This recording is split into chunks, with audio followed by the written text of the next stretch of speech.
Diorang ni budak yang daripada kelas belakang tapi budak yang baik. Tak ada benda-benda pelik-pelik. Dia cikgu didik dah, dia ada pengalaman bila lepas SPM dia ni ada yang first batch ni dah since 18 lah. Umur 18 kan, dah umur 5 years. Tak usah kerja lain tu. Tak kerja dengan cikgu je. Tak cikgu olok ada je kata, nak kerja boleh tapi kalau kahwin cikgu you all kena berhenti. Tak apa cikgu, kita sanggup tak kahwin.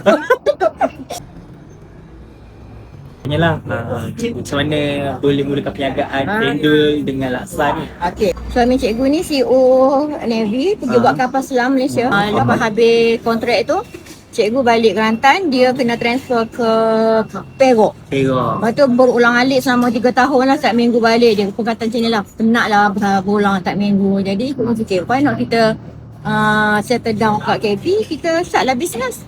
Masa kat Perak tu cikgu ada satu kedai tu, kedai cendol. Cikgu tak makan yang mamak. Jadi pokcik husband ni suka. Jadi why not kita buka kedai cendol Kelantan, tak ada kedai cendol. Betul. So beli Vans biji harga berapa ribu, 20,000 daripada duit pencen. Buka kedai ni kena halau kat orang kat MPKB semua sebab tepi jalan kan.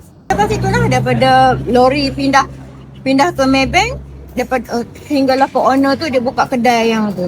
Dia buka kedai, kita ambil sampai 3-4 kedai sekarang. 4 lot. Pada ketika itu pada tahun 2017. 2018. 2018. Lepas tu dah berkembang, Allah bagi rezeki semua.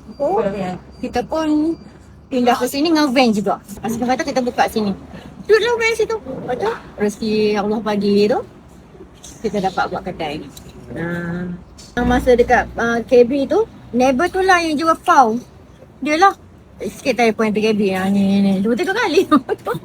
Padahal actually kita cikgu bagi rezeki kat dia sebab kita buka cendol je. Dengan laksa je jual pau kan. Jadi orang beli pau makan kat kedai cikgu.